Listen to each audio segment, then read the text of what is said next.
Các bạn thân mến, sống ở đời, ai cũng mong muốn được mọi người yêu mến, kính trọng và tin tưởng. Thế nhưng, rất nhiều người dù tài giỏi đến đâu vẫn cô đơn, vẫn gặp trắc trở trong các mối quan hệ. Vì sao vậy? Chính vì họ chưa hiểu được bí quyết thực sự để đắc nhân tâm. Hôm nay, chúng ta cùng suy ngẫm về cuốn sách kinh điển đã thay đổi cuộc đời của hàng triệu người trên thế giới. Đắc nhân tâm của Dale Carnegie. Của nhân ta có câu: lời nói chẳng mất tiền mua, lựa lời mà nói cho vừa lòng nhau. Dale Carnegie đã biến câu nói dân gian ấy thành những nguyên tắc vàng, giúp chúng ta sống hài hòa và thành công hơn. Chúng ta cùng lắng nghe và chiêm nghiệm 5 bài học ý nghĩa nhất từ cuốn sách này nhé. Chỉ cần áp dụng, các bạn sẽ thấy các mối quan hệ thay đổi kỳ diệu đến nhường nào. Bài học thứ nhất: đừng bao giờ chỉ trích, lên án hay than phiền. Đây chính là nguyên tắc nền tảng đầu tiên mà Dale Carnegie nhấn mạnh. Ông viết, chỉ trích là vô ích vì nó khiến người ta phòng thủ và thường tìm cách tự bào chữa. Chỉ trích còn nguy hiểm vì nó làm tổn thương lòng tự trọng quý giá của con người và khơi dậy sự oán giận. Dale Carnegie kể câu chuyện về Abraham Lincoln, vị tổng thống vĩ đại của nước Mỹ. Trong nội chiến, Lincoln từng suýt gỡ một lá thư gay gắt chỉ trích một vị tướng, nhưng ông dừng lại vì ông nhận ra rằng chỉ trích không bao giờ thay đổi được ai, chỉ làm mọi thứ tệ hơn. Ông tự nhắc mình, đừng chỉ trích họ, chính bạn trong hoàn cảnh ấy cũng có thể làm như vậy. Các bạn thân mến, ông bà ta có câu nhân vô thập toàn, con người không ai hoàn hảo cả. Ông bà ta còn dạy, đánh người chạy đi, chứ không ai đánh người chạy lại. Vậy mà ngày nay, nhiều người vẫn thích chỉ trích đồng nghiệp, trách mắng con cái, than phiền bạn đời. Kết quả, họ tự đẩy người khác ra xa. Ngược lại, khi ta kiềm chế lời chỉ trích, ta mở ra cánh cửa của sự thấu hiểu và lòng bao dung. Chỉ cần thay đổi thói quen nhỏ này, các bạn sẽ thấy mọi người tự nguyện gần gũi và tôn trọng mình hơn. Bài học thứ hai: hãy khen ngợi chân thành và biết ơn người khác. Dale Carnegie khẳng định khả năng khen ngợi chân thành là một trong những bí quyết lớn nhất để thành công trong giao tiếp. Ông kể về Charles Schwab, một nhà quản lý tài ba. Schwab không bao giờ chỉ trích nhân viên, mà luôn tìm điều tốt để khen.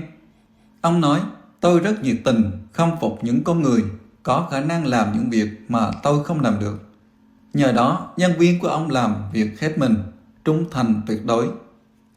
Ông bà ta có câu, khẩu Phật tâm xà, để chỉ những lời nói ngọt ngào ngoài miệng mà lòng dạ độc ác.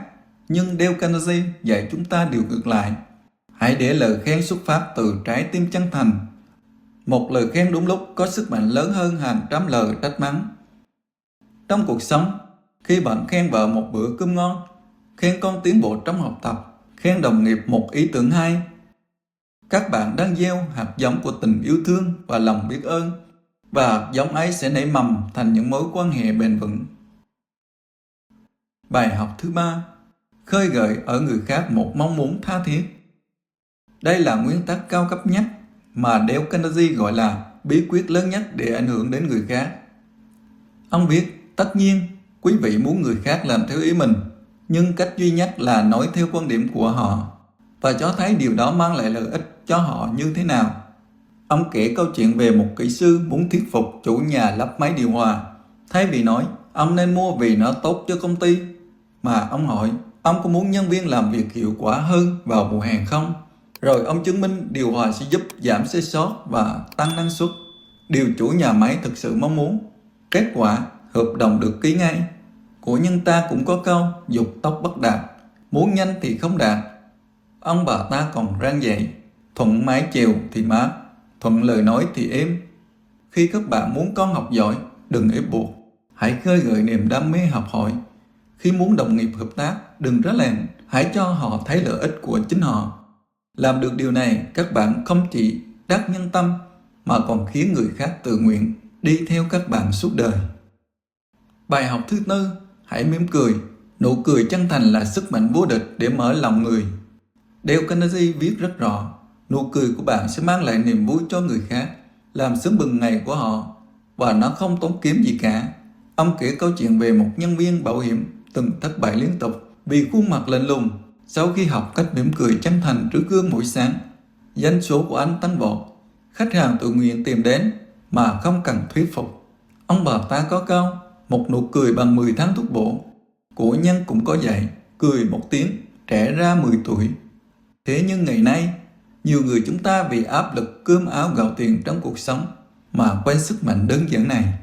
Họ cau có, nghiêm nghị, khiến người đối diện e ngại và xa lánh. Ngược lại, một nụ cười xuất phát từ trái tim có thể xóa tan khoảng cách, xây dựng lòng tin ngay lập tức. Các bạn thân mến, hãy thử mỉm cười với đồng nghiệp khi chào buổi sáng, mỉm cười với người phục vụ, mỉm cười với người thân trong gia đình. Chỉ một cử chỉ nhỏ ấy, các bạn đã gieo hạt giống của sự yêu mến. Nụ cười không chỉ làm đẹp cho người khác, mà còn làm đẹp chính cuộc đời của mình. Bài học thứ 5, hãy nhớ tên người khác và làm họ cảm thấy quan trọng một cách chân thành. Dale Carnegie khẳng định, tên của một người là âm thanh ngọt ngào và quan trọng nhất đối với họ trong bất kỳ ngôn ngữ nào. Ông kể về nhà công nghiệp Andrew Carnegie không phải là tác giả, người đã nhớ tên hàng nghìn công nhân, khiến họ trung thành tuyệt đối, và nguyên tắc quan trọng cuối cùng, làm cho người khác cảm thấy quan trọng, và hãy làm điều đó chân thành. Ông bà ta có nói, kính trên nhường dưới, trọng lễ nghĩa thì mới được lòng người. Nguyễn Du, đại thi hào dân tộc của chúng ta cũng có nói, nhớ cao trọng nghĩa khinh tài. Vậy mới biết lễ nghĩa quan trọng đến nhường nào trong cuộc sống chúng ta. Khi các bạn gọi đúng tên ai đó, hỏi han chân thành về cuộc sống, gia đình và sở thích của họ, các bạn đang tôn trọng và khiến họ cảm thấy mình thật sự đặc biệt. Ngược lại, nhiều người thất bại trong giao tiếp vì chỉ chăm chăm nói về bản thân, quên mất rằng ai cũng muốn được lắng nghe và được coi trọng.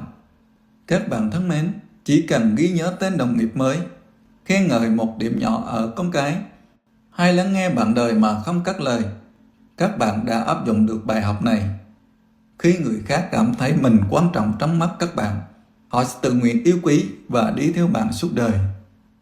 Chúng ta cùng thực hiện chút thử thách 7 ngày này nhé. Cùng để yêu thương loan tỏa nhé các bạn. Một chút việc nhỏ gọi là thử thách. Hai chúng ta cùng thử trải nghiệm những gì Carnegie nói có hiệu quả gì không nhé. Mỗi ngày chúng ta thực hiện ít nhất 3 hành động sau. Thứ nhất, khen ngợi chân thành ít nhất 3 người khác nhau. Có thể là người thân, đồng nghiệp, thậm chí là người bán hàng. Thứ hai, hỏi han và lắng nghe thực sự một người mà bạn chưa từng quan tâm sau. Hỏi về sức khỏe, công việc, về ước mơ của họ. Thứ ba, mỉm cười và gọi đúng tên ít nhất 5 người mà bạn gặp trong ngày. Chỉ 7 ngày thôi, nhớ ghi chép lại cảm xúc của bạn và phản ứng của người khác. Sau 7 ngày, hãy quay lại video này và chia sẻ ở phần bình luận nhé. Tôi đã làm thử thách đất nhân tâm và điều kỳ diệu đã xảy ra là: các bạn thân mến, 5 bài học từ đất nhân tâm không phải là lý thuyết suông mà đã được hàng triệu người trên thế giới áp dụng và thành công. Dale Carnegie không dạy chúng ta mánh khóe mà dạy chúng ta cách sống chân thành, thấu hiểu và tử tế hơn. Như ông nói, cách duy nhất để ảnh hưởng đến người khác là nói về điều họ muốn và chỉ cho họ cách đạt được điều đó. Cuộc sống này ngắn lắm. Đừng để những lời chỉ trích vô tình làm tổn thương người khác. Cũng đừng để sự im lặng khiến chúng ta xa cách. Hãy mở lòng, hãy yêu thương, hãy sống theo những gì Dale Carnegie đã dạy. Có gì đẹp trên đời hơn thế, người yêu người sống để yêu nhau. Bởi vì khi bạn làm người khác hạnh phúc, chính bạn sẽ là người hạnh phúc nhất. Hôm nay chúng ta cùng bắt đầu từ việc nhỏ, kìm một lời chỉ trích, tặng một lời khen chân thành và thử hiểu mong muốn của người đối diện. Cuộc sống sẽ thay đổi, các mối quan hệ sẽ đẹp đẽ hơn rất nhiều. Đất nhân tâm không dạy mình cách thắng người khác, mà dạy mình cách yêu thương chính mình và yêu thương mọi người xung quanh. Mình chỉ mong rằng qua những chia sẻ chân thành này, các bạn cũng sẽ cầm cuốn sách lên và để nó chạm đến trái tim mình. Các bạn nghĩ sao về 5 bài học này? Hãy chia sẻ phần bình luận dưới nhé. Mình chúc các bạn một ngày đầy ắp nụ cười và những lời yêu thương. Hẹn gặp lại các bạn